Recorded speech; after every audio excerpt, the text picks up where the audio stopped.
Está Estamos para grabando. la grabación. Pues buenas tardes a, aquí al curso de formación política. Bueno, yo soy Jessica Díaz, y pues estoy tomando el curso también y pues hoy tenemos al maestro Felipe Víctor Jiménez Lázaro, quien va a ser nuestro ponente en esta tarde para el módulo 7, que se denomina el sistema político en el discurso constitucional. Y pues me voy a permitir hacer una breve, pero muy breve reseña curricular de nuestro ponente de esta tarde. Y bueno, él es licenciado en Derecho por la UAPCO, cursó la maestría en Derecho Penal y es doctor en Derecho. Ha publicado Ayoquesco, un pueblo de valles centrales, monografía de la UAPCO, Memoria, Situación Actual y Perspectiva, en facsímil, impreso en facsímil. Bueno, también así ha hecho y ha presentado artículos en algunas revistas académicas con las temáticas del indigenismo en México, un problema jurídico. Ha abordado también el principio de presunción de inocencia en materia penal. Y bueno, dentro de todas estas actividades que el maestro tiene, pues también es catedrático de la Facultad de Derecho de la UAPCO y miembro de Artículo 39. Entonces, como vemos, pues tenemos un gran ponente con suficientes hartos estudios sobre la materia que nos va a dar, ¿no? Y que en este caso es una cosa que le gusta y que es el tema de la política. Maestro, pues buenas tardes y estamos listos para escuchar. Muchas gracias, Jessica. Eh, y bueno, pues vamos a platicar esta tarde para dar continuidad al curso. El tema de hoy es eh, el sistema político en el discurso constitucional. Eh, por supuesto, el tema implica muchos aspectos, desde la diferencia entre política, ciencia política, filosofía política, los paradigmas que se han construido desde la política, el campo de juego, las reglas del juego desde la Constitución, es decir, la cuestión de la obligatoriedad de lo político, donde por supuesto tenemos el sistema político mexicano, los partidos políticos, el, los elementos del sistema político que son la república representativa, democrática, laica, eh, también es federal. Eh, la cuestión de los órganos autónomos es un tema que implica un desarrollo más amplio y dada diríamos, el, el campo en que quiero tomar este tema de la política, nos lleva a concretizar específicamente en la cuestión mm, fáctica, la cuestión práctica, ya no tanto la cuestión desde el punto de vista de la ciencia política ni desde el punto de vista de la filosofía política, sino propiamente lo que pensamos, lo que es la política desde su realización, desde la actividad, desde el hecho político, que es la parte que quiero desarrollar. Bueno, entonces, en primer punto, en primer aspecto, tenemos ¿qué es la política? Bueno, muchos piensan que política es casi todo, que hay política en la familia, en el trabajo, en la educación, que hay política en las finanzas, que hay política en el deporte, eh, pero política no puede ser todo eso. Eh, política no puede abarcar todo eso. Esa concepción de política amplia también nos lleva a confundirnos mucho, que incluso gente universitaria no precisa o no tiene con claridad qué es lo que realmente es política. Lo que no es política es, entendemos que no es política lo privado, no es política lo que hacen los políticos sin los ciudadanos, por ejemplo.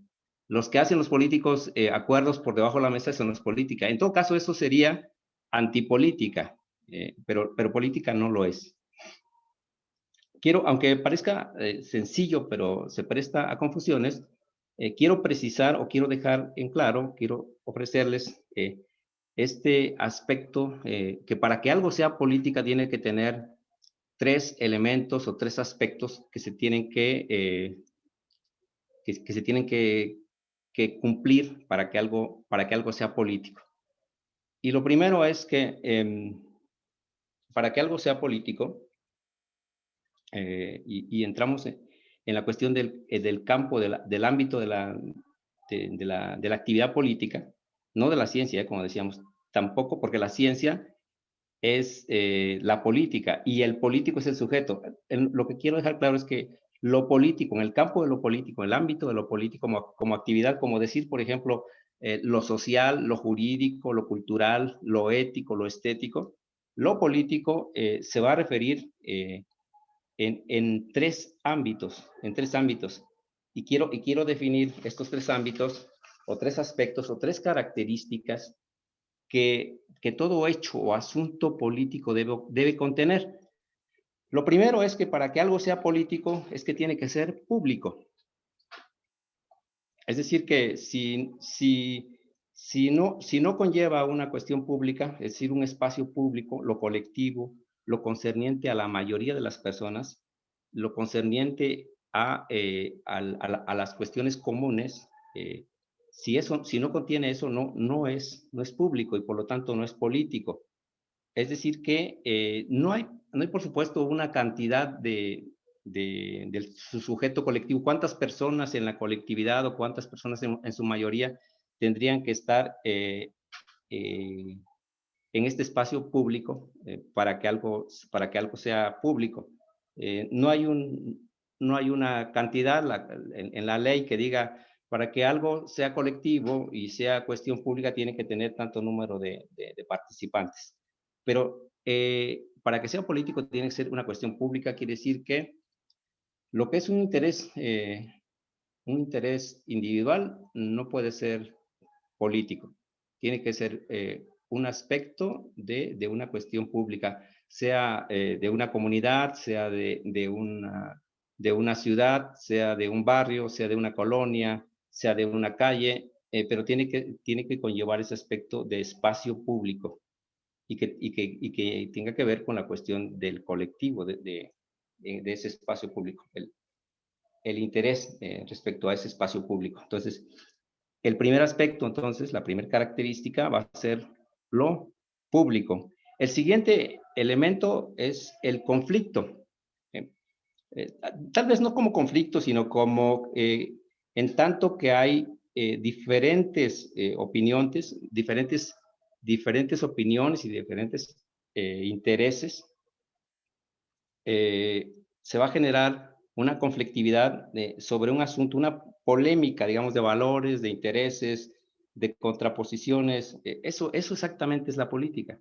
Los seres humanos no pensamos iguales. Tenemos gente que son creyentes en Dios, gente que es atea, gente que piensa más en lo colectivo, gente que piensa más en lo particular, gente, diríamos, conservadora, gente de izquierda, de derecha, de izquierda. Entonces tenemos contraposiciones, diversas ideas, y esto exactamente nos lleva a una conflictividad. Es decir, que si algo es público, pero no tiene conflicto, tampoco es político. No que quiere decir que lo político necesariamente tiene que generar un conflicto, sino que más bien lo político diríamos, vive y trata de resolver los conflictos. Es decir, es una parte, es una parte intrínseca a la política, ¿no? Como una especie de mecanismos para resolver los conflictos, de manera que si es público y tiene conflicto, es una cuestión política.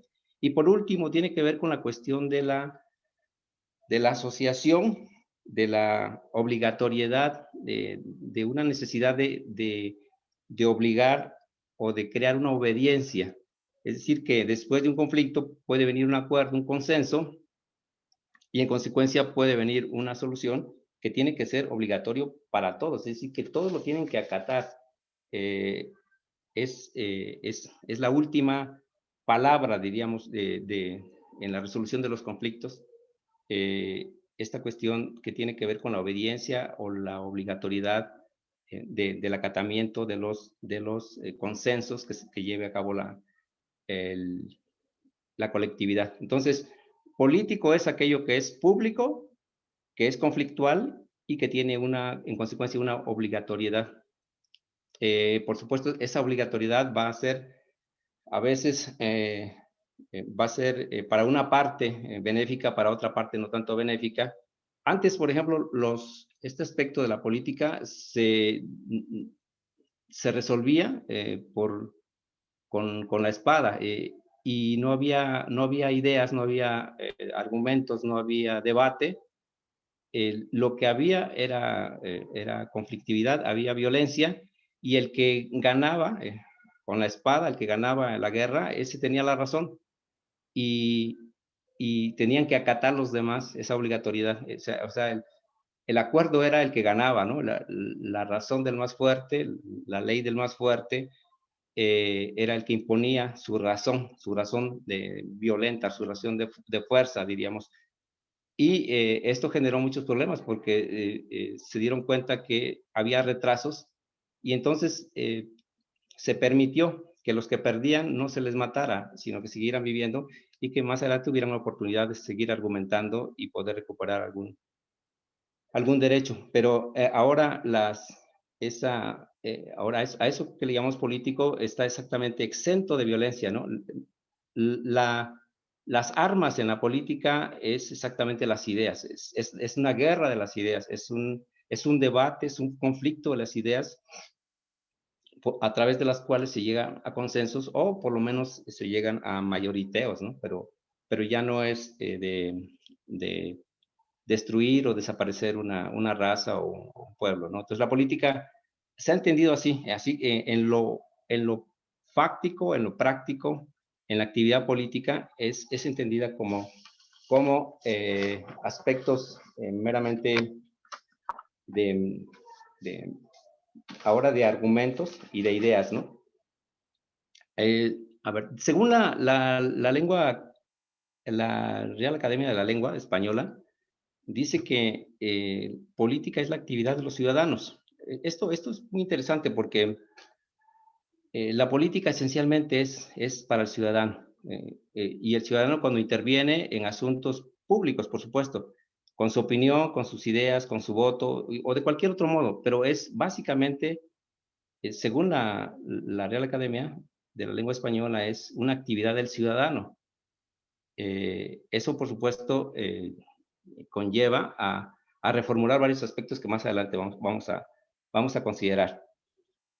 Para Aristóteles, por ejemplo, ahí por el año 330 antes de Cristo, Aristóteles decía que el hombre es un animal político, en el entendido de que aún siendo animal necesitamos vivir en sociedad, que la sociedad es el todo, dice, que la sociedad es el todo y que el hombre no puede vivir en partes, sino que tiene que vivir incluido en la sociedad. Entonces, somos animales que necesitamos de la sociedad y los problemas que se generan en la sociedad nos interesan de alguna manera, es decir, de mayor o menor manera, pero nos interesan porque interpelan, influyen en nuestro diario vivir, ¿no? Y, y en esta generación de problemas y de intereses, surge la necesidad de debatir constantemente entre los miembros de una sociedad sobre, sobre la solución de los problemas y sobre los problemas mismos, ¿no? porque para algunos van a ser problemas, para otros no van a ser vistos como problemas, ¿no? A veces pueden ser vistos como oportunidades. Y entonces, entonces la sociedad permite el debate de ideas, el poder zanjar las diferencias y poder resolver los problemas. Así que por más que un ciudadano individual quiera pensar que se es individual, no es posible. Ponemos, por ejemplo, el ejemplo de Carlos Marx. Carlos Marx aporta, diríamos, un análisis importante sobre el capitalismo, y puede decirse que fue un acto o un hecho meramente individual, pero en realidad no, porque Marx vive en una sociedad y vive en una sociedad conflictual entre el patrón y el obrero y logra distinguir, ¿no? Entonces tiene una circunstancia propia, igual Darwin, ¿no? Ahí en la época de la influencia de las ideas religiosas, él trata de explicar la evolución del ser humano, del hombre, y en ese contexto, en un contexto social, en un contexto de la ciudad, nadie, por muy independiente que sea, lo hace desde una individualidad, sino somos producto de una ciudad. Así que por más que nos creamos independientes, anarcos, punquetos, metaleros, rockeros, ¿no? Ateos o religiosos, cristianos, por más que uno se crea que está fuera o que es independiente, pertenecemos a una sociedad y por consiguiente entonces la política nos afecta, nos interpela, nos llama, ¿no?, a participar. De manera que todo lo que nos distingue como seres humanos, como la ropa, por ejemplo, la música, los gustos, la cuestión de la comida, la salud, la educación, todo está relacionado con la política, de manera que la política es la que dicta nuestra vida. La política es la madre de la que decide lo que nos sucede como entes sociales que somos. Es decir, la política tiene la última palabra. Por eso dicen algunos que el que ejerce la política está ejerciendo un apostolado, porque es una actividad que implica o que conlleva una alta responsabilidad porque influye en toda una sociedad, en toda una colectividad. Entonces, no pensemos, por ejemplo, porque hay ideas, por ejemplo, que por qué entrar a la política, por qué involucrarse en la cuestión de los partidos políticos, o por qué permitir jugar las reglas de un sistema político constitucional, por ejemplo, cuando sabemos que desde otra manera se puede cambiar las cosas, pero pensamos que no. Pensamos que las reglas de la política ya están establecidas y que hay que cambiarlas de esa misma manera en que fueron establecidas por medio de los mecanismos o por medio de los sistemas legales que por cierto costaron mucha sangre en el caso de la Constitución mexicana, ¿no? Tenemos una Constitución que está, diríamos, históricamente está justificada por mucha lucha del pueblo mexicano, ¿no? Bueno, entonces tenemos entonces que la política, según los diversos teóricos o tratadistas, estudiosos de la política, han dicho diversas concepciones o definiciones, pero en sí no tenemos una definición definitiva, ¿no? No es tan fácil, es complicado tener una definición definitiva, y ahí tenemos, por ejemplo, Aristóteles, ¿no? Que Aristóteles dice que la política es el que está en la polis, que está en la ciudad, pues es el ciudadano. Un ciudadano ya es un animal político, ¿no? Y el que está fuera de la polis, dice, pues es el errante, es el hombre sin ley. Decía Aristóteles hace ya buen rato, Rousseau también, bueno, el contrato social, y que todos estamos propensos a participar en política porque todos estamos contratando para que seamos parte de la sociedad. Maquiavelo, a quien se le consideran uno de los fundadores de la política moderna, también tiene sus conceptos de política desde el punto de vista de, sobre todo de la adquisición de la, le llaman la conquista, la mantención del poder. Habla más sobre cuestiones prácticas, ¿no? Pero Max Weber, que es uno de los, me refiero a uno de los que han influido mucho en la cuestión de la ciencia política. Max Weber dice que la política tiene que ver con la relación entre gobernante y gobernado, y que lo relaciona con la cuestión de poder, es decir, es el ejercicio del poder. Define estrictamente en función del poder, o sea, que dice que política es poder, y para que haya política tiene que haber un gobernante y un gobernado.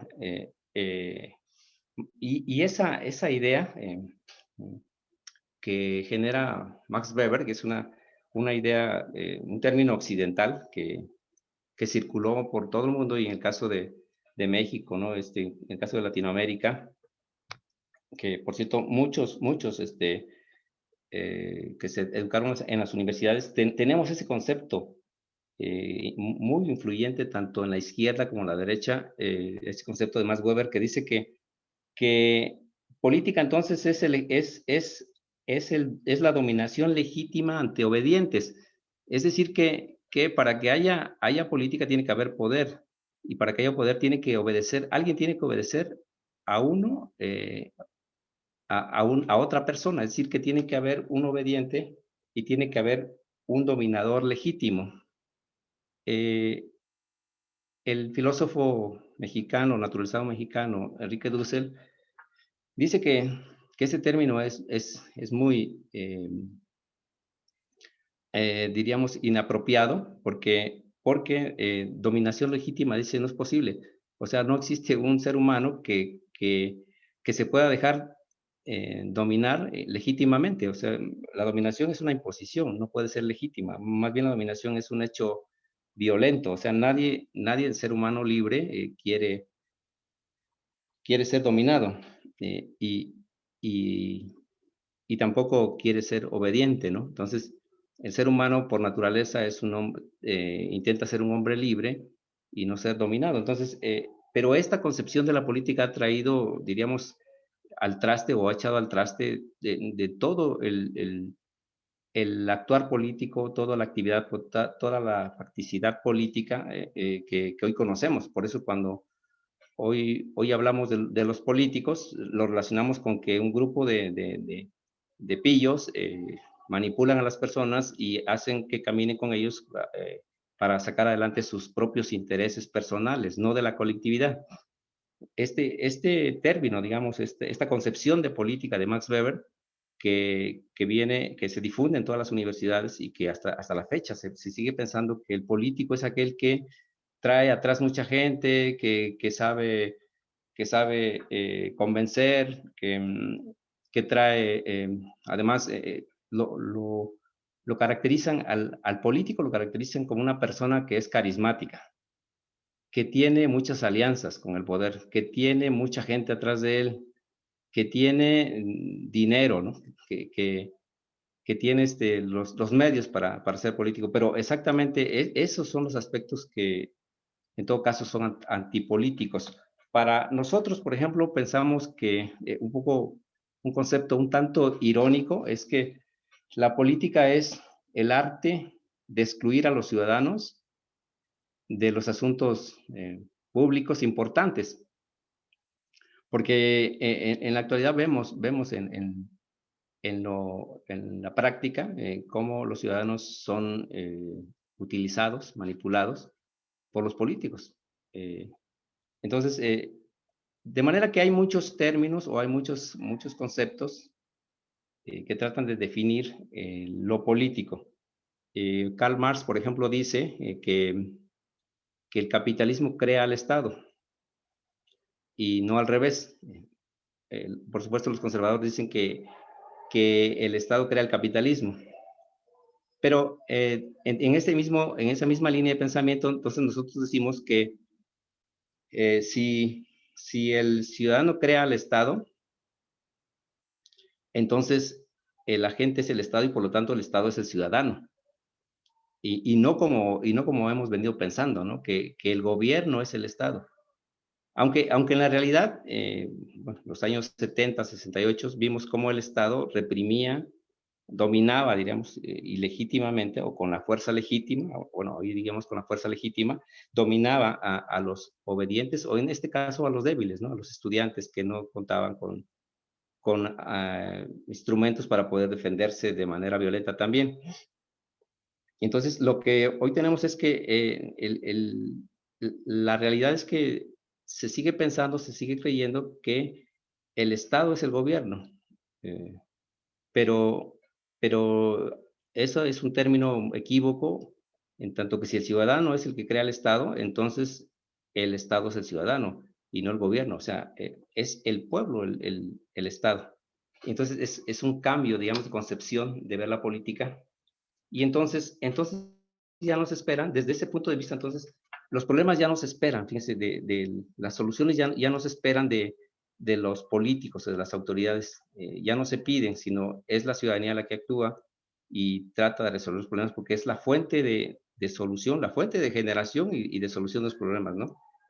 Y entonces ahí caemos en una cuestión que tiene que ver con este segundo punto, el pensar que eh, pues que hay un entramado de leyes, de poderes, que establecen el campo de juego y las reglas de juego para lo político.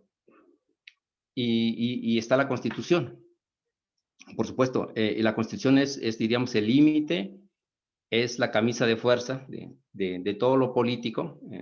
Los ciudadanos en este Estado de Derecho que se habla occidentalmente, en donde los ciudadanos pueden hacer todo aquello que la ley no les prohíbe y las autoridades tienen que hacer únicamente aquello que la ley les faculta, quedamos sujetos, diríamos, a un entramado de leyes. En este punto, entonces, podríamos decir que ese entramado de leyes está reflejado o está delimitado en el artículo 40 de la Constitución, que nos lleva a decir, miren, ciudadanos, el pueblo mexicano se ha puesto de acuerdo que para ejercer la política tenemos que tomar en cuenta estos aspectos. El primer aspecto es que vivimos en una sociedad que decidió ser, primero, república.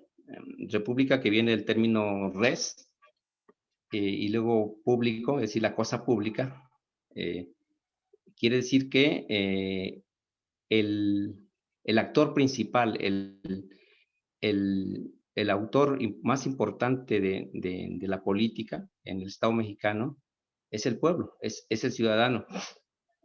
Es el pueblo porque es el pueblo el que decide su forma de gobierno, sus instituciones y sus representantes.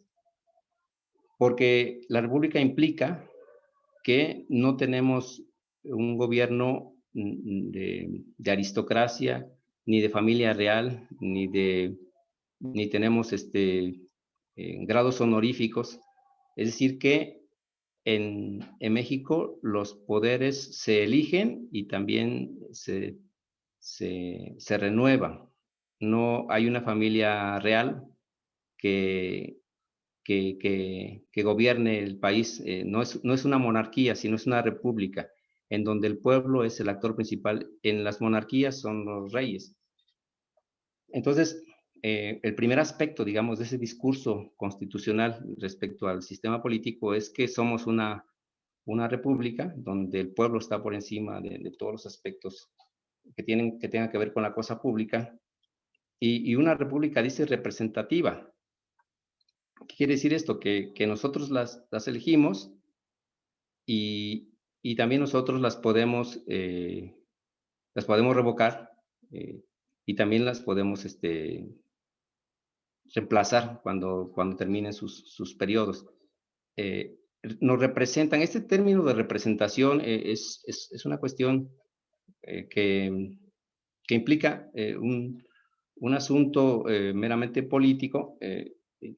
Sabemos que la representación es una importación de los romanos, en donde en la época romana se representaba, dicen, al ausente, a la persona ausente, se representaba al menor de edad y se representaba al incapaz, al que tuviera algún problema con su capacidad mental, ¿no? Entonces, en esos aspectos, en el derecho romano se permitía la representación. En el caso de los ciudadanos, esa representación, por cuestiones meramente políticas, ahora sí, meramente políticas, de control, de manipulación, de dominación, se sigue representando al ciudadano, se sigue representando de una manera muy amplísima, demasiado amplísima. Imagínense que cuando alguien elige para que lo representen a través de las urnas, a través del voto, estamos entregando, fíjense, no nada más nuestra representación, sino nos están anulando. Prácticamente ellos, los que quedan como representantes, ahora son quienes ejercen nuestra voluntad. Entregamos un voto, pero a la vez, no nada más un voto, entregamos todo. Entregamos, entregamos la voluntad, la decisión, la opinión, es decir, el ciudadano queda anulado prácticamente. Nosotros somos los que consolidamos esa anulación a través de la representación.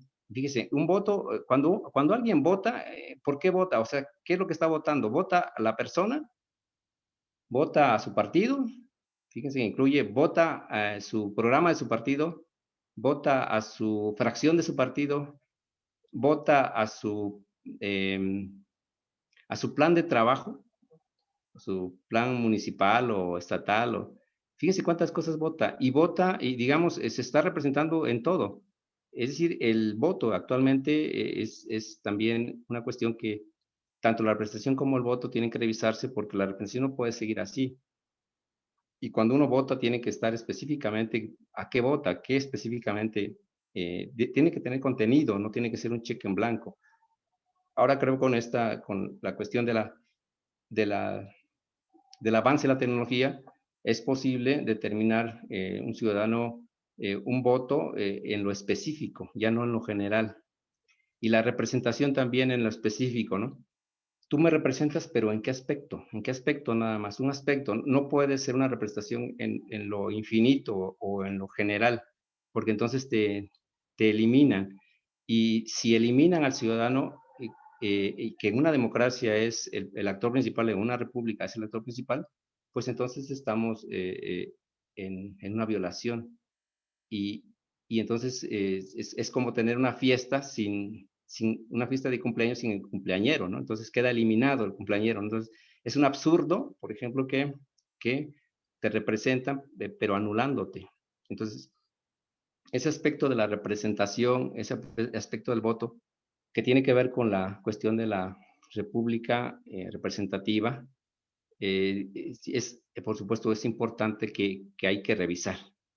Hay que revisar porque hemos pensado que por mucho tiempo que es lo más rápido, lo más sencillo, lo más racional, pero nos hemos dado cuenta que ha habido mucho exceso. Así, el ciudadano ha sido bastante ingenuo en entregar sin nada a cambio la representación y la voluntad a los a los políticos, principalmente a los políticos, ¿no? Bueno, después la Constitución nos habla también de, de una república representativa democrática. Allí el aspecto democrático me remito a la cuestión del artículo 39 de la Constitución, la cuestión de la soberanía. En los estados democráticos, la soberanía reside en el pueblo, es decir, que demos pueblo, ¿no? Kratos gobierno. La soberanía reside en el pueblo, quiere decir que el pueblo es el que puede modificar e incluso eliminar el sistema de gobierno si es que no le conviene a sus intereses al ciudadano. Es decir, fuera del ciudadano, fuera del pueblo, no existe un órgano o un poder máximo por encima. Es decir que el poder judicial, el poder ejecutivo, el poder legislativo, el INE, la Sedena, todos los órganos de gobierno estarían por debajo del poder ciudadano, pero en la práctica no tenemos eso, que el ciudadano sea el poder máximo. En la práctica el ciudadano, el pueblo, se convierte en un ente manipulable, dominado, controlado, desplazado de la cuestión pública.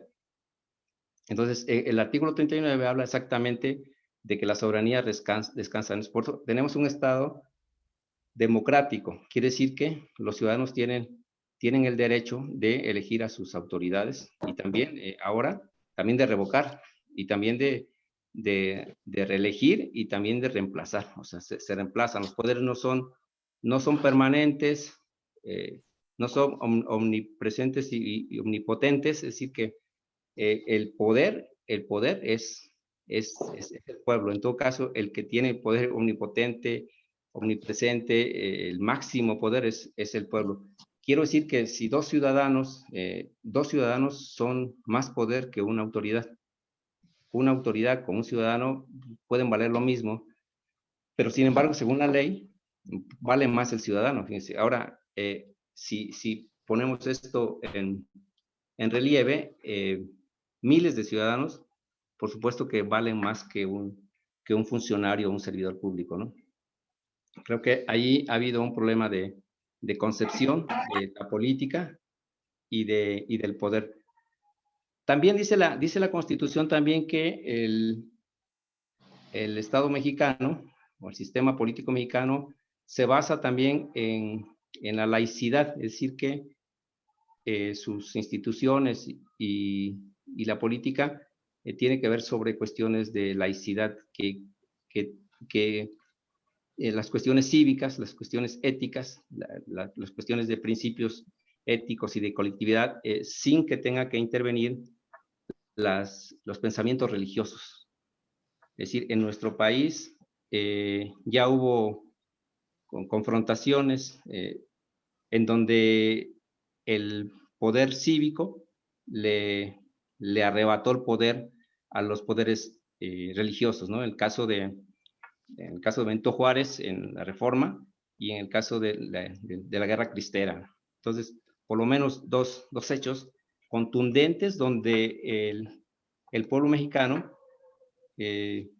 dice que quiere un gobierno laico, es decir, que se respeta los pensamientos religiosos siempre y cuando sea en sus ámbitos internos y en sus lugares específicos y establecidos para esa actividad.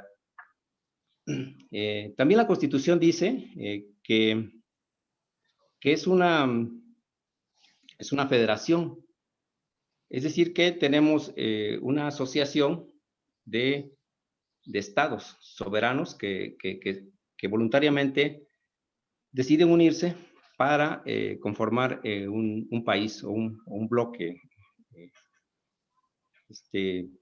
nacional. Por eso es federal.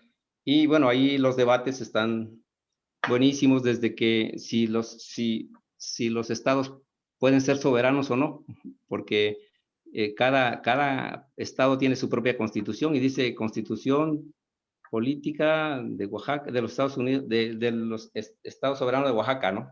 Y dice soberano, y entonces se entra en serias discusiones cuando hablamos por ejemplo, de recursos naturales. Los pueblos tienen, por ejemplo, Oaxaca tiene derecho al río Atoyac, a sus ríos, pero en materia federal resulta que Oaxaca no puede intervenir, porque los ríos corresponden a un asunto de la federación y cuestiones de estas, ¿no? Y la cuestión de la soberanía de cada uno de los pueblos. Tenemos ahí entonces la cuestión de la Constitución nos dice que esto es el Estado mexicano, ese es el sistema mexicano y se va a desarrollar a través de instituciones y de poderes o de poderes y ahí tenemos entonces el poder legislativo, que es el poder que se va a encargar de elaborar las leyes,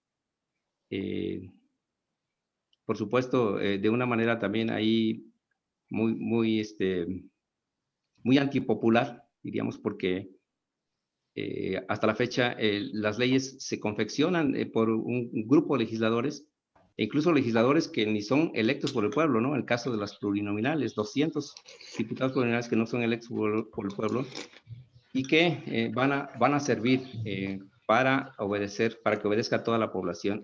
En el caso del legislativo, en el caso del poder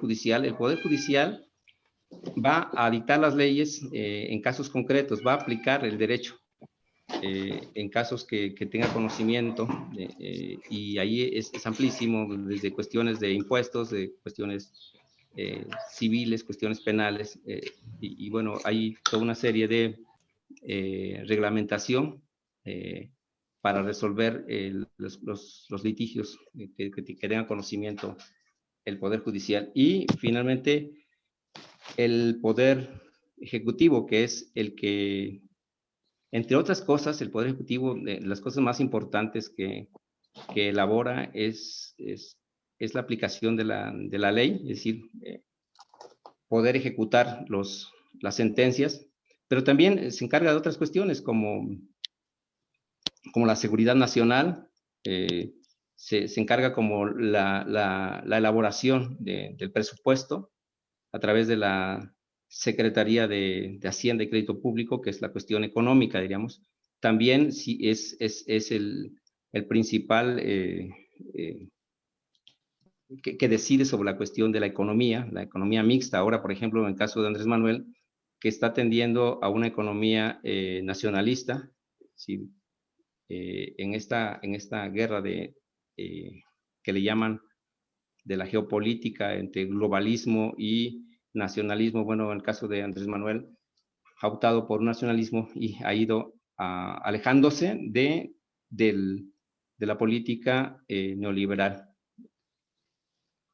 Por supuesto, cuestiones como la seguridad nacional, la Sedena, y todo lo concerniente a la administración del dinero público, del ejercicio del dinero público, ¿no? Es un administrador también y es el representante del país. Bueno, entonces, eso es lo que tiene en la Constitución. Ahora, pero en la realidad, digamos, ¿cómo es que el ciudadano va a participar cuando tenemos, por ejemplo, que en la práctica quien domina no es propiamente el discurso del sistema político de la Constitución? Sabemos que en nuestro país dominan los partidos políticos, o sea, no es el ciudadano el que está, diríamos, en el centro de la política, sino es el partido político, y son los partidos políticos quienes deciden quiénes van a ser representantes a través de sus listas, a través de su cúpula de partidista, a través de sus amigos, de sus cuates. Históricamente ha sido, y Morena, digamos, con toda esa trayectoria, esa cultura, tampoco se escapa de eso, ¿no? Por supuesto que a pesar de eso, sigue siendo el mejor partido, ¿no? Pero tampoco es algo que ha superado, sino que por el contrario son con las que hoy mismo está luchando dentro de sus filas con un partidismo que suena a amiguismo, ¿no? O influyentismo, todo ese tipo de cosas, en donde el ciudadano, por ejemplo, no nada más cumpliendo los 18 años, no solo solo puede votar, pero no puede ser electo, porque para ser electo necesita 25, 28, 32 años, ¿no? Por ejemplo, para ser diputado, gobernador o presidente de la República. Es decir que ahí, por un lado, la ley te dice que ya tienes derechos, ya puedes votar, pero por otro lado te dice no, porque tienes que tener cierta edad y además tienes que pertenecer a un partido, ¿no? Porque si bien es cierto que existen candidaturas independientes, estas candidaturas independientes gozan de inequidad porque no reciben presupuesto público, y aparte necesitan un número muy alto, creo que el 0.1% del padrón nacional en caso de federales, que es una cantidad muy amplia para poder reunir ese número de firmas. Entonces, en la realidad, las candidaturas ciudadanas siguen siendo una aspiración, ¿no? Y entonces tenemos un sistema no como dice democrático y ni como dicen representativo, ¿no? Popular y soberano, sino que tenemos un sistema político. Y también hemos tenido o hemos padecido un sistema presidencialista, en donde el presidente antaño había decidido por su sucesor, casi como una práctica obligatoria. Hoy estamos con un presidente de distinto pensamiento ideológico y práctico también, entonces estamos esperando a ver que se abandone o se vaya abandonando esto del presidencialismo, ¿no? Y también esto de soberano, pues no solo queda en la letra, ¿no? Y solo queda en la Constitución, pero sabemos que quienes tienen más influencia sobre las decisiones políticas en nuestro país son las empresas. La élite empresarial es un poder fáctico que está incluso por encima de los ciudadanos. Cuando tenemos más de 80 millones de pobres con un alto índice de analfabetismo y analfabetismo político también. Entonces, en la realidad son estos tres quienes tienen en todo caso la soberanía, porque son los que tienen el poder máximo. Aun cuando la Constitución diga ahí en el artículo 40 y el 39 que el pueblo es la columna vertebral, la parte fundamental de la política y del poder público, ¿no? Pero en la realidad tenemos estas cuestiones que nos hacen pensar que hay mucho trabajo por hacer para poder cambiar la realidad política, ¿no? Lo político, la cuestión de lo político. Hay un tema que es importante resaltar en la cuestión de lo político, que tiene que ver con la politización o la ciudadanía politizada, que pensamos que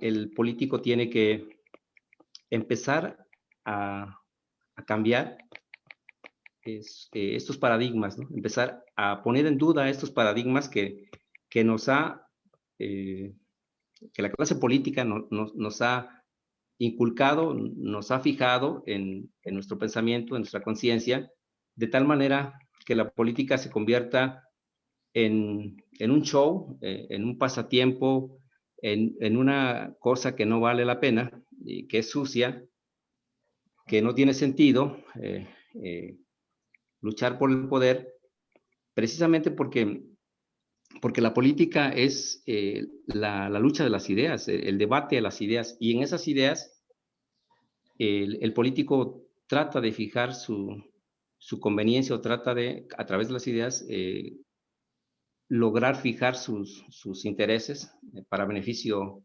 propio. Miren, cuando se decidió, hay un aspecto aquí interesante que quiero comentarles. Cuando se decidió en México que todos los ciudadanos votaran, pasó algo muy especial. Decían los conservadores, si permitimos que en la ley puedan votar todos, dice, van a votar todos, y todos es todos, dice, y la mayoría en este país son pobres. Entonces, si la mayoría en este país son pobres, entonces van a ganar los pobres. Los pobres van a ganar todas las elecciones y entonces nosotros estamos perdidos. Pero alguien dijo, no se preocupen tanto, porque resulta que esa mayoría de pobres es analfabeta, es decir, no tiene educación ni básica, entonces no entiende de política. Y ahí es donde nosotros podemos convencerlos de que voten por nosotros. Y así ha sido, bajo ese dilema, ¿no? Se permitió al ciudadano que votara, no obstante que Emilio Rabasa, que fue uno de los diseñadores de la Constitución de 1917, no, 1824, es la 24, decía que él puso en duda esto de que decía que era inmoral y antiético poner a votar a personas que no sabían que era política y que por lo tanto no deberían estar en el padrón hasta en tanto no tuvieran una instrucción de política. Y es exactamente el punto que estamos hoy en día.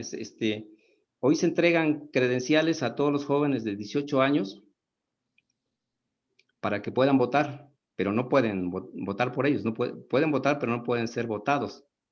Y así sea campesino, así sea que no tenga una instrucción, se reparte por igual a todos y todos cuentan lo mismo. Y entonces, si tenemos, por otro lado, un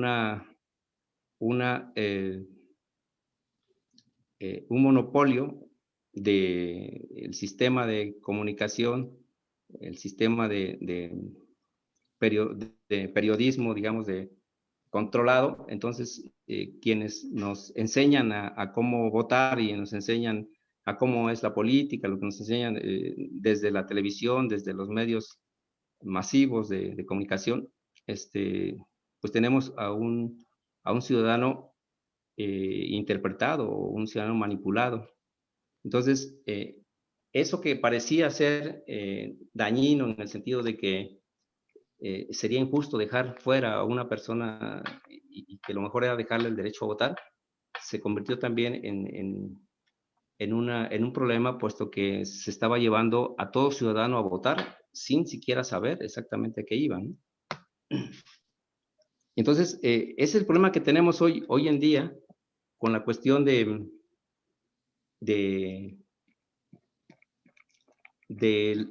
la política. La política entendida como algo intrascendente, superfluo, sin importancia.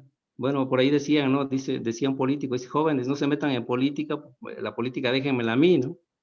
O también dice Gramsci dice, jóvenes, métanse en política, porque si no, alguien más se va a meter y es posible que lo hagan en contra de ustedes.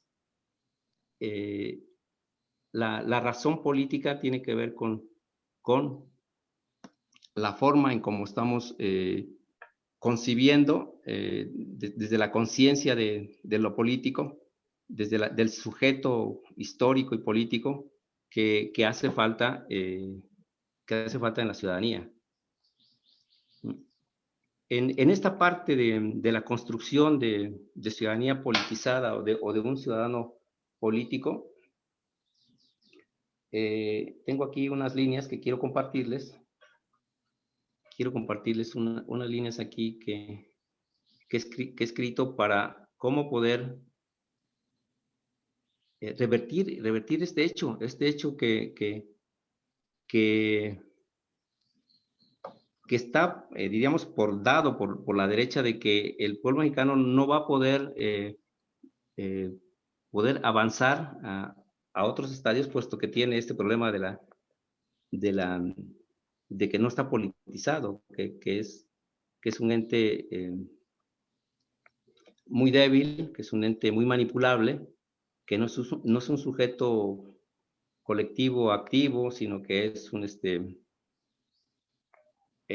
un ente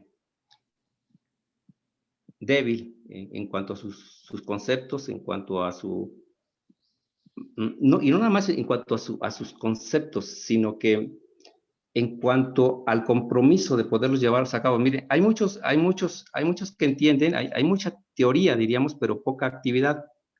Hay muchos que entienden lo político, pero no tienen compromiso de llevarlos a cabo.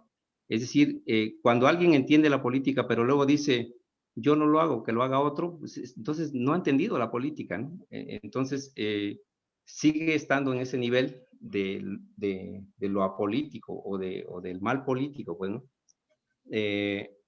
Exactamente decía este escritor,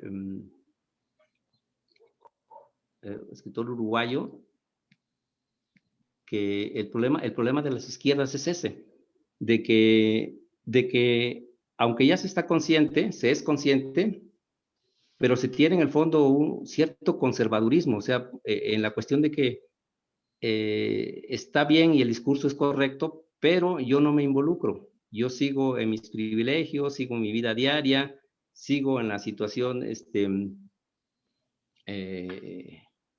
conservadora, sigo con mis ideas, sigo con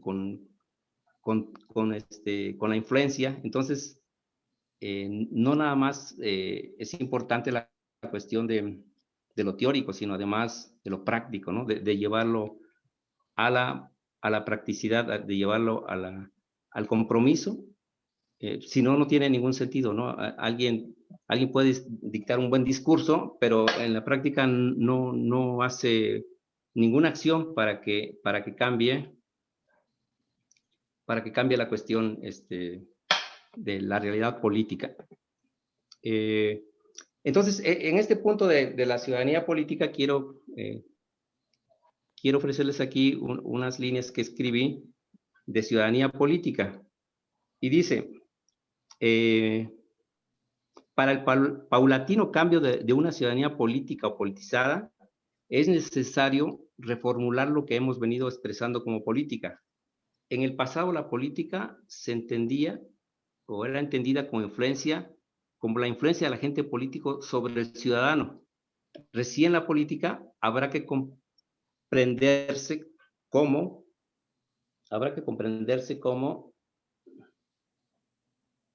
el ejercicio del poder traducido en obediencia al pueblo.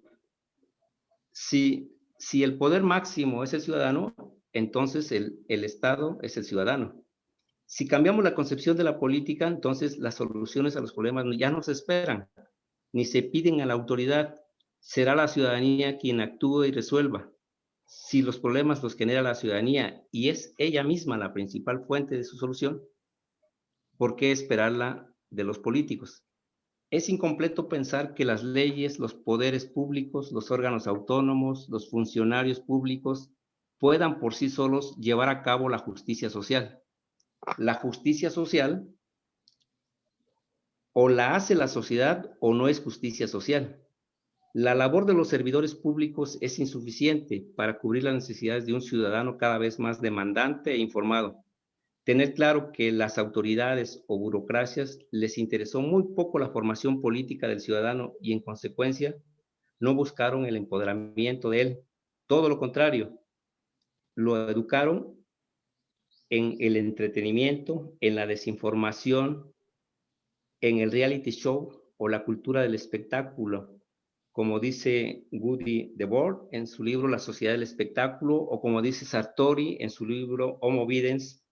El ciudadano, en función de sus múltiples necesidades, solo le quedó comprender, de acuerdo a la dinámica del mercado, nunca para informarse, menos concientizarse, menos organizarse y menos accionar.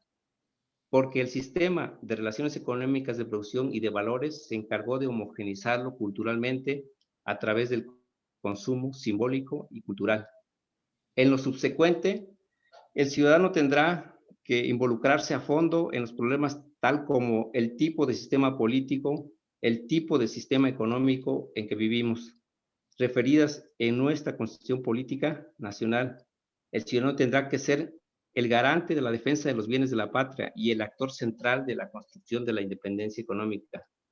El reto mayor para el ciudadano será el de construir la nueva democracia, la democracia directa o democracia comunitaria, que no difiere mucho en la práctica. Todas tienen en la sustancia y en el centro la voluntad y decisión directa del pueblo. Un ciudadano político capaz de impulsar la unidad nacional para lograr la independencia en diversos rubros tan anhelada.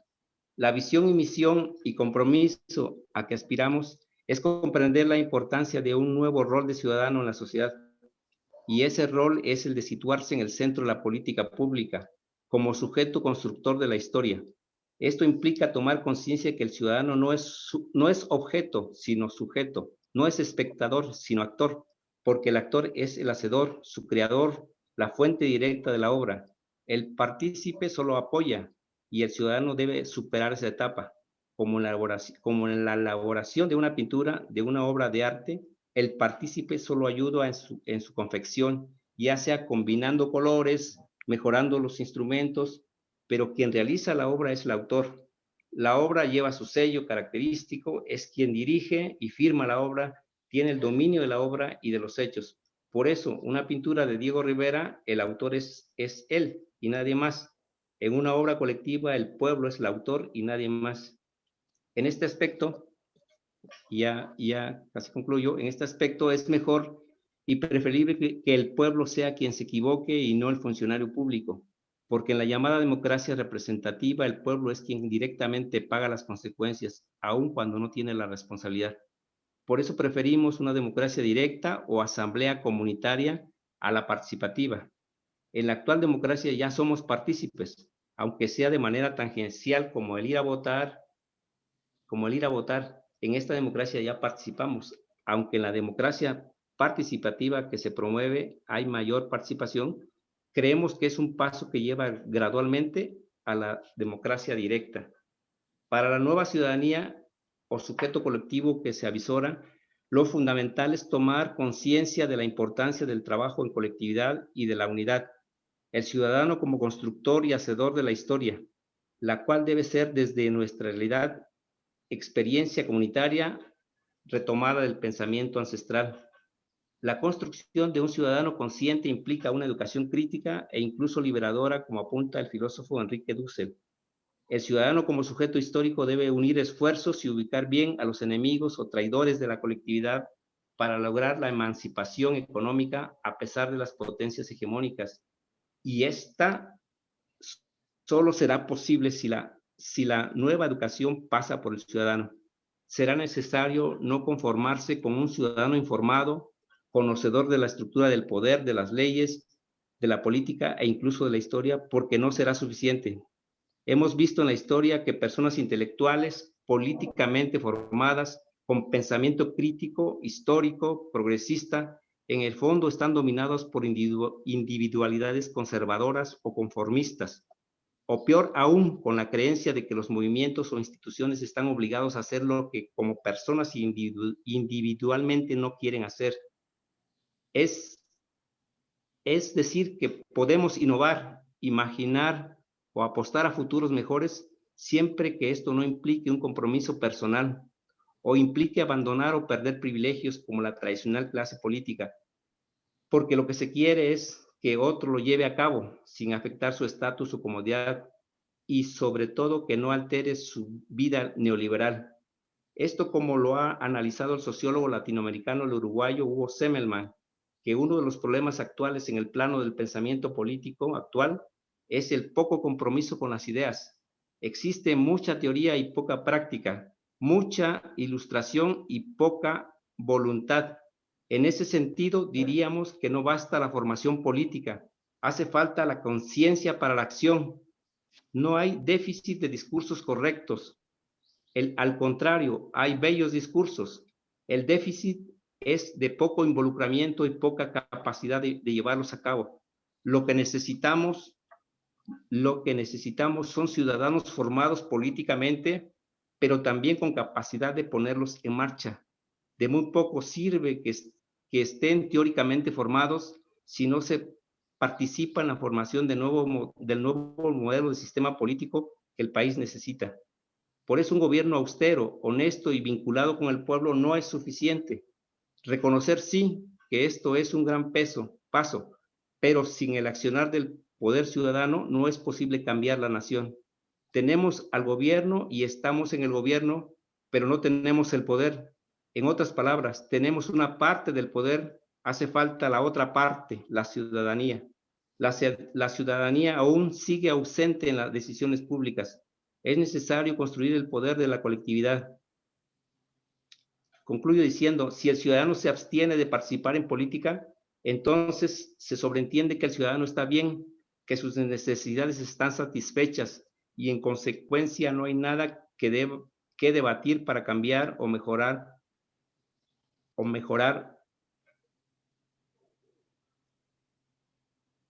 Un ciudadano sin voz, sin acción ni participación no existe políticamente. Al menos así ha sido la política y es exactamente lo que gobernantes tradicionales aprovechan para omitir sus deberes constitucionales o legales sin sufrir sanción alguna. Hasta ahí dejo la cita y bueno, entonces, pues, pues concluir con esto y dejar las preguntas o opiniones que tengan.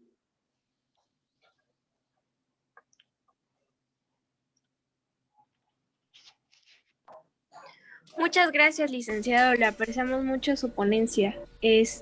No sé si alguien tuviese una pregunta, la puede poner mediante el chat, la leo y con mucho gusto, ya podríamos, entender esa inquietud.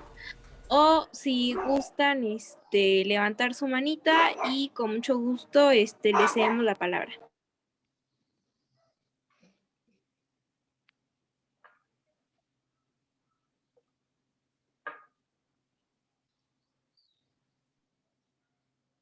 Yo levanté la mano. ¿Hay que levantar la digital? Bueno. Sí, adelante. Muy buenas tardes. Muy buenas tardes tengan. Muy interesante el planteamiento del doctor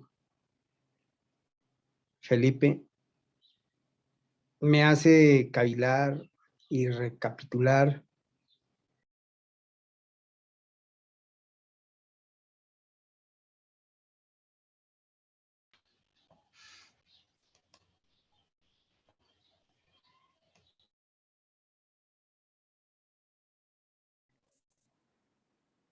quiero felicitarle, licenciado, doctor, por este planteamiento.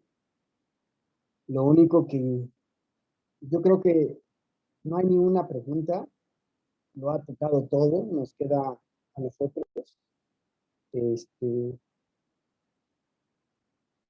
hacer la tarea que nos está diciendo, porque realmente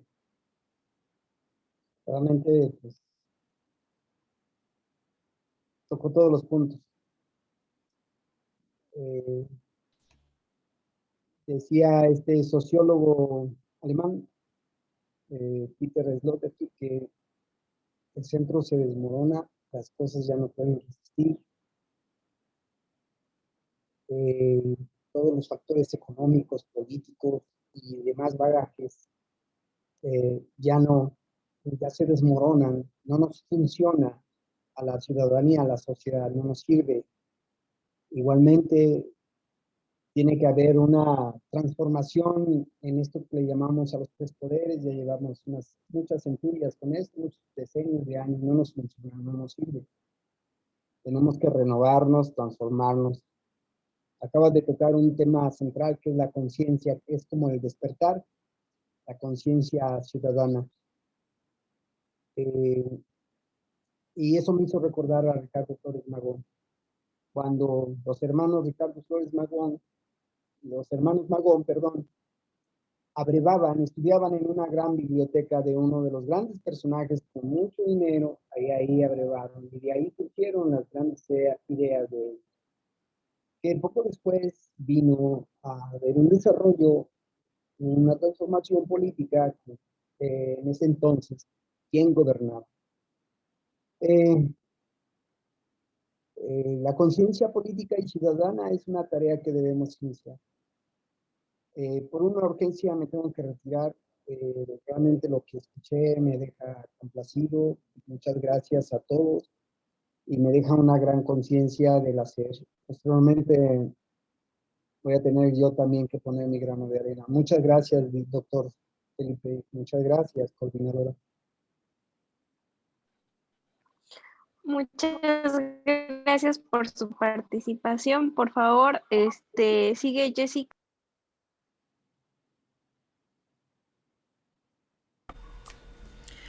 Maestro, pues muchas gracias.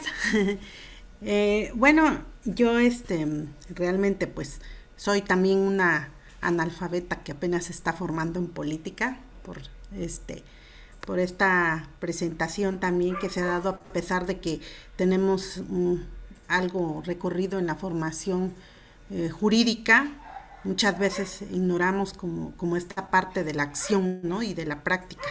Pues dice, a lo mejor tenemos un pequeño ahí, una pequeña formación en lo teórico, en lo jurídico, por lo que pasamos por una universidad. Sin embargo, no tenemos como esas cuestiones de acción, ¿no? Entonces, bueno, a mí me surge, reafirmo, ¿no? Como toda esta parte que dice que pues realmente sí nos falta mucho conocer.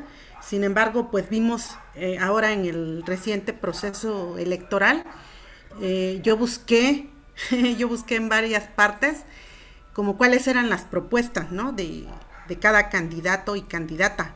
Y pues, o sea, las pocas que había, pues, muy generales, muy no sé cómo, ¿no? Y sí,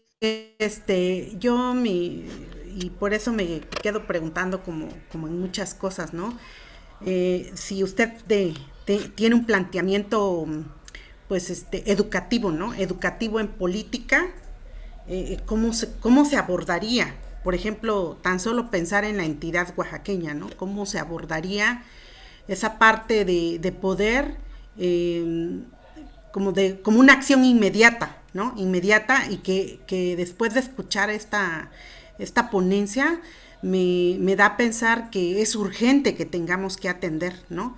Porque los procesos en los actores políticos ya se están dando y prueba de ello pues tenemos al actual presidente, estos cambios que está impulsando, ¿no? Desde su política de Estado, pero pues ya vimos, ¿no? Como que hay mucha resistencia, siempre las va a haber, creo que es como una parte accionante de la justicia, ¿no? La oposición, la lucha, las resistencias, pero ¿cómo podríamos hacer, ¿no? Cuando tenemos una sociedad alienada ya a todas las cuestiones mediáticas, porque básicamente eso, ¿no? Y que todo estas cuestiones pues, yo las denomino como de violencia digital, están invadiendo, pues, ¿no?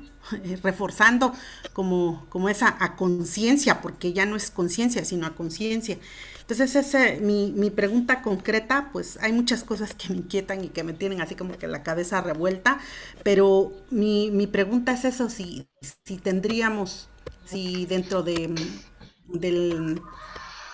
todo este colectivo de artículo 39, se tiene pensado un una ruta para abordar esa situación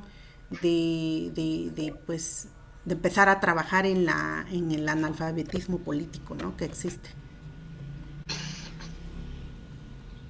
Sí, Jessica, sí, fíjate que esa misma pregunta le hicieron al doctor Miguelito, y dijo que, pues, una respuesta es esto, precisamente las escuelas que estamos haciendo de cursos por vía de internet, es precisamente lo que tenemos que hacer para llegar a más gente, para llegar a mucha gente que vaya teniendo otra conciencia, otro paradigma, diríamos, de la política, cambiar la forma como estamos viendo la política. Esta es una vía. Otra puede ser también a través de escuelas de formación política presenciales, que había que llevar a todo donde se pueda. Y otra también a través de de, de lo escrito, de ensayos o manuales, lo que sea necesario, con tal de llegar a la mayor parte de la población, porque de esa manera vamos a poder quitarle las herramientas a los políticos para que el ciudadano ya no sea manipulable ni utilizable, ¿no? O desechable, sino que sea tratado como un ente político de, de, de, de la misma jerarquía, en la misma igualdad que cualquier político. Porque es muy triste, por ejemplo, ver que los políticos llaman a los ciudadanos para mover banderitas, para pararse los Sí, cruceros, arriesgando la vida, o los llaman cuando ya se pusieron de acuerdo. Los llaman, fíjese, a reuniones donde el ciudadano no se pregunta cuáles son los temas y cuál sería el acuerdo, el resultado, eh, políticos que llegan retrasados, políticos que ni bien empiezan a hablar, ya les están aplaudiendo o les pides que les aplauden. Los ciudadanos tienen que ser de otro calado. Si un político les falta el respeto, pararse e irse, o confrontarlo, o grabarlo, es decir, que el político tiene que empezar a entender que el ciudadano es, ha ido, es de mayor intensidad y es más activo y tiene que respetarlo.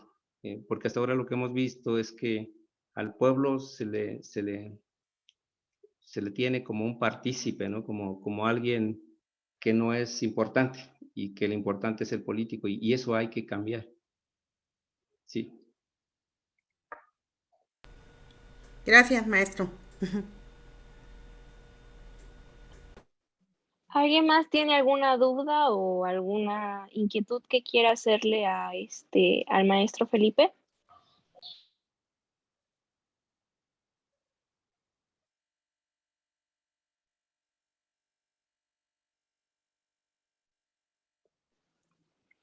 Ok, bueno, si no hay más preguntas o si ya no hay más inquietudes, yo me permito expresar, claro, con el permiso de quienes nos acompañan el día de hoy, que al menos en mi caso, como adulta joven, me tocó observar que ciertas personas, bueno, un cierto partido político en especial, hizo uso de influencers, de gente que tiene como que mucho alcance con la gente en redes sociales y bueno, afortunadamente se hizo algo al respecto, ya que pues ya están haciendo cita a quienes hicieron ese tipo de compras, ya que estas personas fueron quien recibieron aproximadamente 3 millones de pesos solamente por decir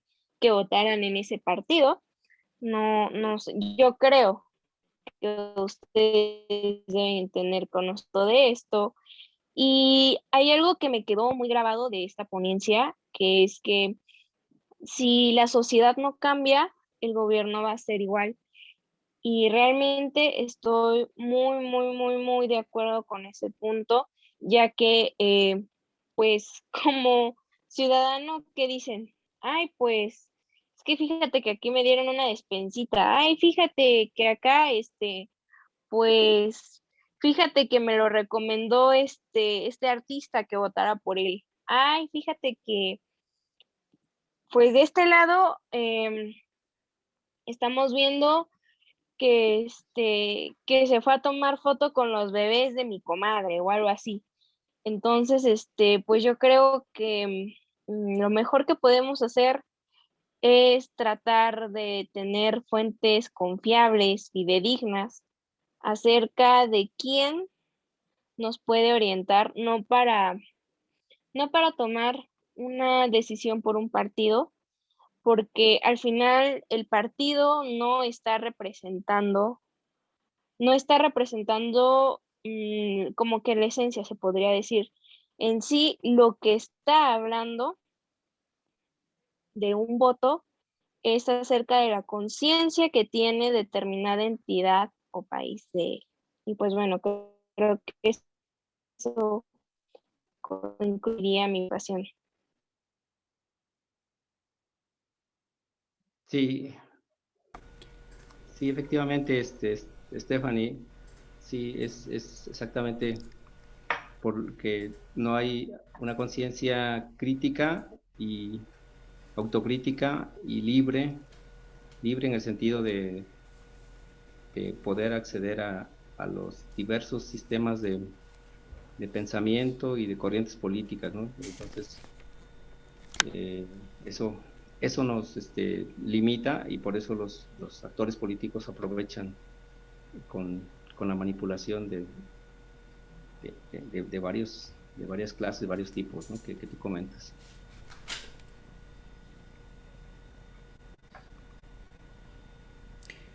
Bueno, eh, tomo el uso de la palabra.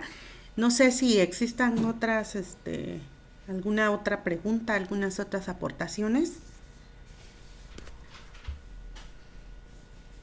¿Alguien más que quiera opinar? Ángel,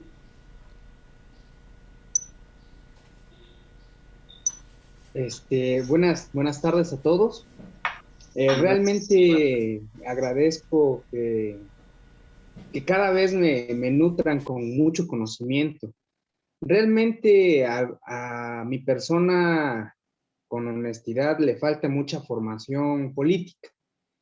Y debo reconocerlo porque incluso, pues hago preguntas que realmente a veces son muy obvias para los que ya tienen, pues, formación política, ¿no? Pero una vez alguien en la universidad y en un grupo donde asisto de lectura, pues me han dejado muy en claro, ¿no? Hoy prácticamente acompañé al maestro Nicéforo Méndez Pérez a unas actividades que tuvo que realizar en la ciudad de Oaxaca y me hablaba de historia política, ¿no? De historia de México y de los criollos y los héroes de la independencia, ¿no? Y realmente no quise preguntar algo, pero no me aguanté y le digo, es que la verdad a veces no me gusta preguntar porque ¿qué van a pensar de mí, no? Y realmente sucede esto, ¿no? Cuando nosotros no somos humildes en aclarar nuestras dudas, pues vamos creciendo con esas dudas, ¿no? Y la verdad no iba a preguntar, porque creo que la pregunta que yo pienso hacer, no sé si sea muy cabida, pero gracias por la oportunidad, ¿no? Hay algo que usted, doctor, dijo que lo escribí hasta con letra roja, ¿no? Realmente me gusta mucho tomar notas, me gusta leer nuevamente lo que escribo y hasta le hice un dibujito, porque cuando lo dijo para mí me impactó. Cuando menciona que el arma de la política son las ideas, yo dibujé como una pistola adelantito y un cerebro, ¿no? O sea, el arma de la política son las ideas. Pero ¿cómo se generan esas armas, no? ¿Cómo se generan esas ideas? Pues cultivándose, leyendo. Usted hablaba históricamente de cómo realmente si desde la historia les han dado la oportunidad a los pobres de que podamos participar y cómo la mayoría, pues al ser pobre, se dudaba que iban a perder su peso político y cómo la persuasión de los políticos para con los ciudadanos les ha hecho convencerlos, pero más que convencerlos, comprar su conciencia, colonizar su mente.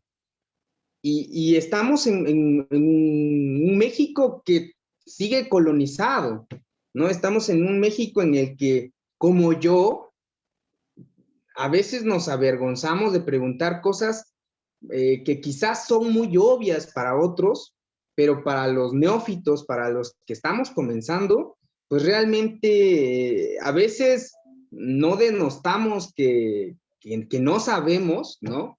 Por ejemplo, algo muy quizá obvio para la mayoría de ustedes que tiene conocimiento de esta materia, pues no, que me hablaba, por ejemplo, hoy mi padrino acerca de los criollos, de que realmente, pues, cómo se dio este asunto de la liberación, las 3 frases principales, y que no se querían liberar de la corona española y toda esta historia.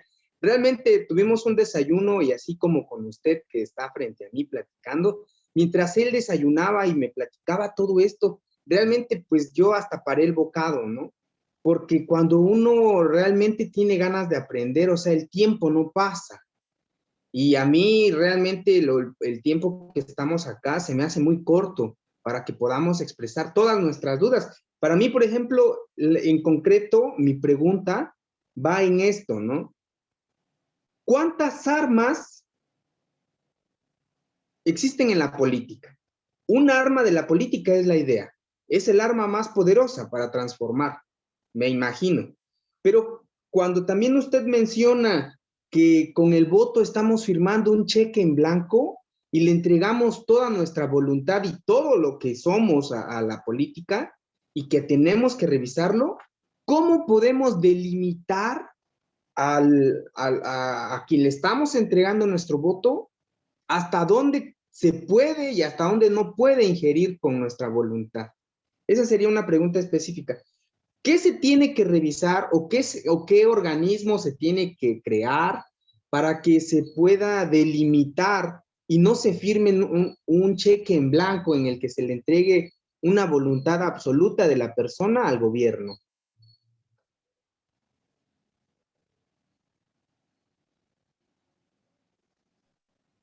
Sí, muy interesante. Bueno, la primera, en cuanto a cuántas armas necesitamos, sí, por supuesto, la idea es una, pero tiene que ir combinada, digamos, con la capacidad de argumentación, la capacidad de planteamiento, y también cuando un político está apoyado por el pueblo, por la voluntad popular, entonces es un político que tiene mayor capacidad de obra, de acción. Es decir, lo que le da fuerza a esa arma, diríamos verbal, es un respaldo popular, un respaldo de la voluntad popular. Entonces, y por supuesto, que tiene que estar fundado en ideas, en planteamientos, en argumentación, que sea convincente y que sea fáctica, lo que decían el filósofo Juan Carlos, ¿no? Que sea fáctica, que sea posible de llevar a cabo, ¿no? Esas serían algunas de las herramientas o instrumentos para poder participar en política, ¿no? Porque la política es básicamente eso, es la ausencia de lo violento, de la violencia física. Y el otro aspecto que comentabas era de la cuestión de revisar la limitación del voto. Sí, el voto, como lo tenemos, es que no tiene una delimitación. El voto se entrega el voto para prácticamente todo. Hay una experiencia de las comunidades indígenas que tiene que ver con que anteriormente las comunidades primero ubicaban los problemas y luego jerarquizaban y priorizaban. Decían, lo más importante, por ejemplo, es resolver el problema del agua, que haya agua limpia, potable, disponible para el pueblo. Y una vez que ubicaban ese problema, después se concretaban a elegir a la autoridad. Dice, vamos a elegir a tal persona que tiene más tiempo, que conoce, y que se concrete únicamente a bajar el agua y que tengamos agua en el centro de la comunidad. Es decir, le daban un mandato específicamente, un voto específico. Vas a hacer exactamente eso y nada más. O sea, mi límite del voto es que te he elegido para que hagas que haya agua en el centro de la población. Entonces, también se puede ahora ahora con el avance de la tecnología, que los ciudadanos puedan decir, mi voto es para que hagas esto en la economía, ¿no? O esto en un proyecto o empresa nacional, por ejemplo, y no para otras cosas. Por ejemplo, Andrés Manuel creo que dio un paso importante en el sentido de que consultó al pueblo sobre sus obras, diríamos, magnas, el Tren Maya, el Transísmico, las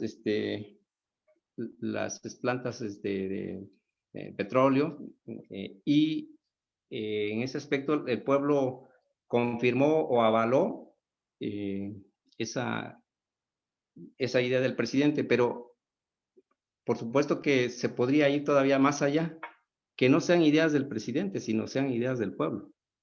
O sea, que el pueblo realmente decida con intelectuales, con especialistas, con académicos, con el pueblo, lo que el pueblo necesita, porque por eso somos soberanos. La soberanía consiste en que los pueblos o las personas pueden hacer libremente sin que nadie intervenga, ¿no?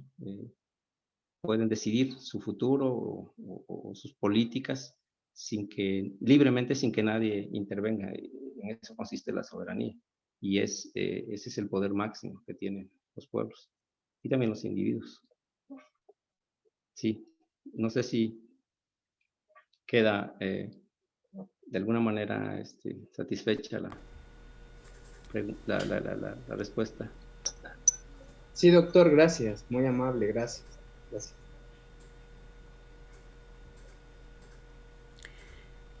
Bueno, si no existe otra pregunta por mientras, me voy a permitir leer algunos planteamientos en el chat de Tapabel. Dice, pero ¿qué pasa con el planteamiento de algunos clásicos de identificar a la guerra como el ejercicio de la política por otros medios, más allá de la diplomacia, de la negociación, de la concertación? Y luego dice, de hecho, se llega a la guerra cuando se terminan los medios pacíficos de regulación y de acuerdos. Ese es otro planteamiento, maestro, por favor. Sí, cómo no. Sí, por supuesto, Clausewitz habla sobre que la política es la continuación de la guerra por otros medios. En ese aspecto, yo creo que los seres humanos en este momento no tenemos mayor opción. La política es el medio, diríamos, si no el más adecuado, es el único medio que tenemos para poder vivir en sociedad. Lo otro es que digamos, bueno, ¿para qué existe la política? No tiene sentido. Sería entonces depositar una espada o un arma a cada uno de los ciudadanos y que venga la violencia. De manera que eso nos llevaría a un retraso, ahora sí, al primitivismo otra vez, porque sería destruir pueblos enteros o razas enteras. Y la política ha permitido, por eso la política tiene dos aspectos, el aspecto de la conflictividad, cuando iniciamos decía yo que es conflicto, pero también es acuerdo, es consenso. Entonces, donde hay discrepancia, tiene que surgir el consenso y ese tiene que ser a través del diálogo, a través de la opinión, a través de lo que decíamos de las ideas. Y por ahora el ser humano no tiene otro mecanismo más que la política, esta forma. Y claro, por ejemplo, en el caso de Dussel, que ya plantea cuestiones filosóficas como que en el centro de la política debe estar la preservación, la continuación, alargamiento de la vida, el consenso, dice, y la factibilidad.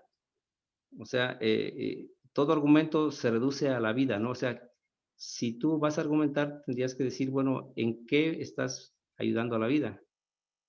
Porque puede ser que por tu interés, sin querer, estés afectando la vida, ¿no? La vida como sistema, lo que decíamos el ecosistema, decía Juan Carlos, que se esté afectando sin querer todo el ecosistema y nosotros somos parte del ecosistema, entonces la vida se sostiene así, entonces la política debería ser, el centro de la política debería ser eso exactamente, ¿no? Y no como se entiende tradicionalmente, la política como agandalle, como amarre, como madruguete o como todo ese tipo de cosas, ¿no? Que ya conocemos. Pero la política ahorita es el único medio con el que contamos, que por eso la ciudadanía tiene que ir mejorando este mecanismo de cómo acceder al poder político. Sí.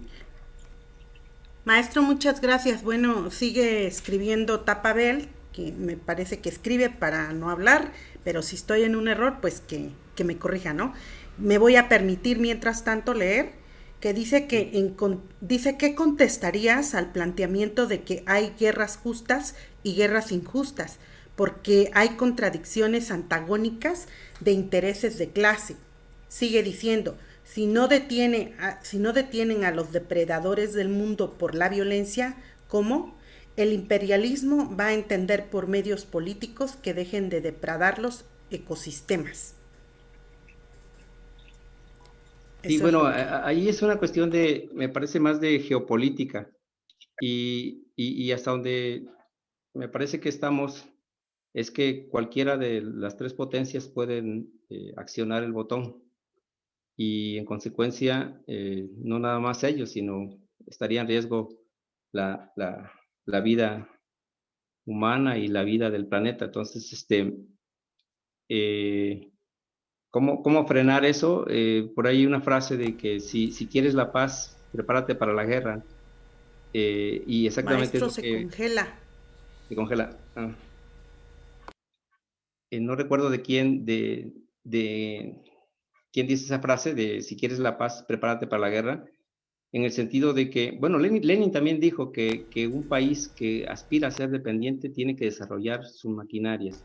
Y él se refiere, sin las máquinas no hay posibilidad de sobrevivir, decía, y hablaba también de máquinas bélicas.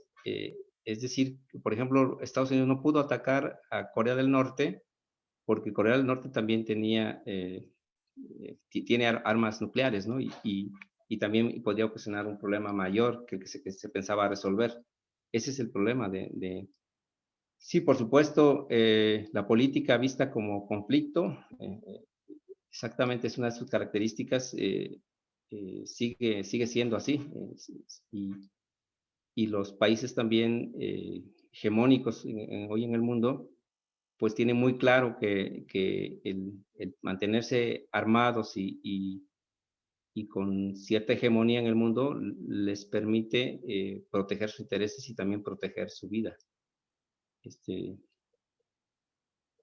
Yo diría eso respecto a eso, ¿no? Que es una cuestión más de geopolítica, pero por supuesto que implica también ahí cuestiones de eticidad, ¿no? Pero también es cuestiones de control y cuestión de sobrevivencia, ¿no? Como son intereses del ser humano.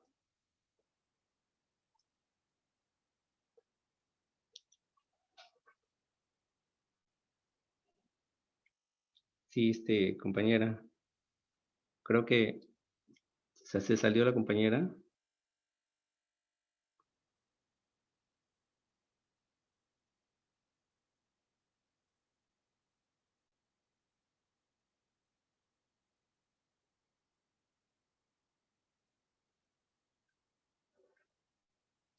Bueno, creo que la compañera Jessica se salió. Si alguien puede hacer que regrese o damos por concluido este módulo.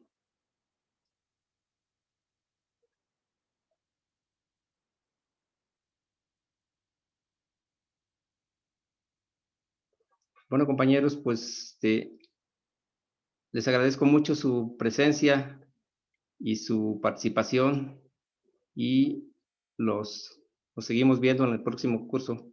Les agradezco mucho. Muy buenas noches a todos. Gracias. Gracias. Gracias. Gracias.